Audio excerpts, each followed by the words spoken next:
તમારો દેહ પણ રહત નહીં. એટલે આજથી જેટલા જીવાત્માનું કલ્યાણ કરીએ એટલું તને પુણ્ય થાય અને તારી પેઢીનું પણ કલ્યાણ થાય. અને તારા મનની અંદર જે સંકલ્પ છે કે 100 વીઘા જમીન મળે તે પણ તને મળશે. આવી રીતે જો ભગવાન અને તેમના સત્પુરુષ અને સંતના પ્રસંગમાં કોઈ પણ પદાર્થ આવી જાય તો તે જીવાત્માનું ભગવાન સુધી પહોંચાડી શકે છે.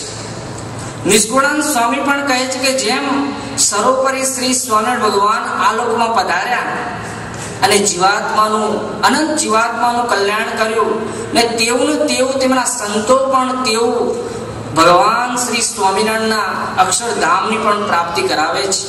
જેમ નિષ્કુળાનંદ સ્વામીએ કહ્યું છે કે સંત કૃપાથી સુખ ઉપજે, સંત કૃપાથી સરે કામ, સંત કૃપાથી પામીએ પૂરણ પુરુષોત્તમનું ધામ. બંધુ, આજે આપણે સર્વે જો કોઈક સંતની કૃપા હશે તો જ આપણે આવી જગ્યાએ ઉપસ્થિત થયા છીએ. અહીંયા નિષ્કુળાનંદ સ્વામીએ કહ્યું કે સંત વિના, સંત કૃપાથી સુખ ઉપજે છે.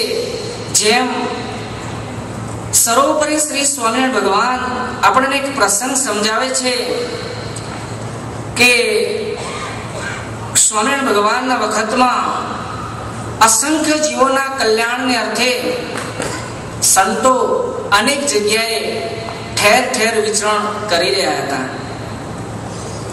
તેમાં એક સંતનું મંડળ, ગુણાતીતાનંદ સ્વામીનું મંડળ જુનાગઢ ગયેલું હતું. પોષ મહિનાની ઠંડી હતી અને સવારે ગુણાતીતાનંદ સ્વામી અને ઘણા બધા સંતો સ્નાન કરવા અર્થે પધાર્યા હતા. સ્નાન કરી રહ્યા બાદ ઠંડી વધારે હોવાથી ગુણાતીતાનંદ સ્વામીને વધારે ઠંડી લાગવાથી બેભાન થઈ ગયા. ત્યારે અડખે પડખે રહેલા સેવકોએ વિચાર કર્યો કે કંઈક સૂકા લાકડા લાવીએ અને અગ્નિ પ્રગટાવીએ તો ઠંડી ઉડે તો આપણા જે ગુણાતીતાનંદ સ્વામી ભાનમાં આવે. એમ કરીને લાકડાની તપાસ માટે અડખે પડખે તપાસ કરી, પરંતુ ક્યાંય મળ્યા નહીં.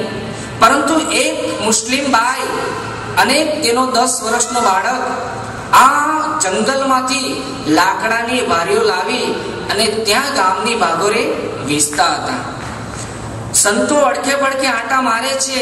તે મુસ્લિમ બાઈને ખબર પડી કે આ મહાત્માઓ કંઈક શોધી રહ્યા છે.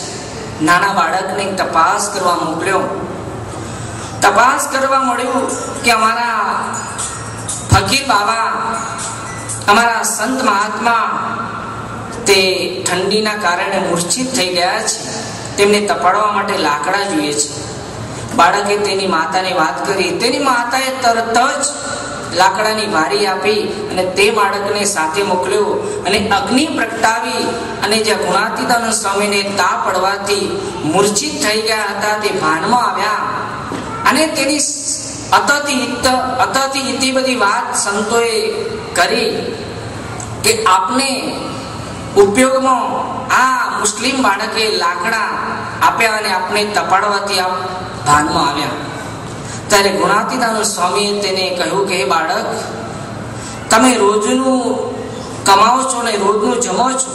આજે અમને આ લાકડાની વારીથી તપાડી દીધા. હવે તમારી પાસે કાંઈ રહ્યું નહીં.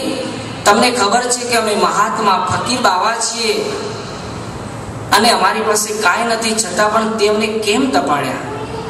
ત્યારે તે બાળકે સુંદર જવાબ આપ્યો કે અમારી માતાએ કહ્યું છે કે આવા સંત મહાત્માને તપાડવાથી ભગવાનની પ્રસન્નતા થાય છે, માટે તમને તપાડ્યા. ત્યારે ગુણાતીતાનંદ સ્વામી તે બાળક ઉપર પ્રસન્ન થઈ ગયા અને કહ્યું કે હે બાવલા, આજથી તારા માથે લાકડાની ભારીઓ ગઈ. એ આશીર્વાદથી બાવલો અને તેની માતા ઘરે ગયા અને થોડા સમય બાદ જુનાગઢના નવાબની ત્યાંથી નીકળતા હતા અને બાવલાની બહેન આગણું વારતી હતી અને આગણું વારતા નવાબની દ્રષ્ટિ તે બહેન ઉપર પડી. નવાબે તરત જ સંકલ્પ કર્યો કે આની સાથે મારે લગ્ન કરવા. નવાબ રાજ્યમાં જઈ અને તપાસ કરી અને રાજ્યમાં બધાને બોલાવ્યા. અને રાજ્યમાં બોલાવ્યા પછી નવાબે તે બાવલાની બેન સાથે લગ્ન કર્યા અને બાવલાને પણ ભણાવ્યો અને મોટો દિવાન બનાવ્યો અને તેને દિવાન બહાઉદ્દીન કોલેજ પણ બનાવી. આ સંત કૃપાથી જો એક સંતના ઉપયોગમાં એક લાકડાની ભારી આવી ગઈ તો તેનું મોટું કામ થઈ ગયું. તેમ આપણા જીવનમાં પણ સર્વોપરી શ્રી સ્વામિનારાયણ બાપા, સ્વામી બાપા અને શ્રી સ્વામિનારાયણ ભગવાને આપણે આપ્યા જે સદગુરુ શ્રી ગોપાળાનંદ સ્વામી બાપા, સદગુરુ શ્રી નિર્મલદાસજી સ્વામી બાપા, સદગુરુ શ્રી ઈશ્વરચંદ્રદાસજી સ્વામી બાપા અને સદગુરુ શ્રી જીવન પ્રાણ સ્વામી બાપા અને અત્યારે વર્તમાન કાળે શ્રી પુરુષોત્તમ પ્રિયદાસજી સ્વામીજી આ મહાન સંતની કૃપાથી આપણે પણ સૌ સ્વામિનારાયણ બાપા, સ્વામી બાપાને પ્રસન્ન કરી રહ્યા છે. હવે આપણને જીતેન્દ્ર પ્રિયદાસજી સ્વામીજી આપણને સંબોધશે.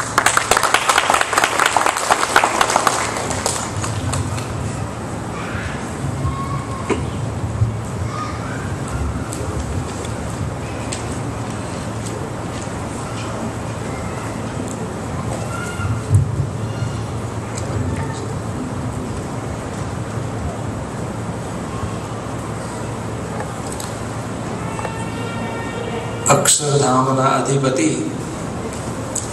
પૂર્ણ પુરુષોત્તમ શ્રી સ્વામિનારાયણ બાપા, શ્રી સ્વામિનારાયણ ગાદીના આદ્ય આચાર્ય પ્રવર જીવન પ્રાણ સ્વામી બાપા, શ્રી સ્વામિનારાયણ ગાદીના આચાર્ય સિદ્ધાંત વાગીશ પરમ પૂજ્ય આચાર્ય સ્વામી શ્રી પૂજનીય સંતો, વાલા સત્સંગી બંધુઓ,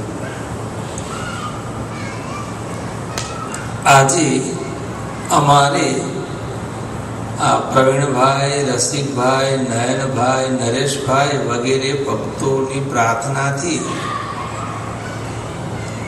અહીંયા આવવાનું થયું છે. નયનભાઈએ કહ્યું તે પ્રકારે આ સંત મંડળ દેશમાં ગુજરાત, અમદાવાદ, મણિનગર શ્રી સ્વામિનારાયણ ગાદી સંસ્થાનનું કેન્દ્ર શ્રી સ્વામિનારાયણ મંદિર છે, ત્યાંથી આવી રહ્યા છે.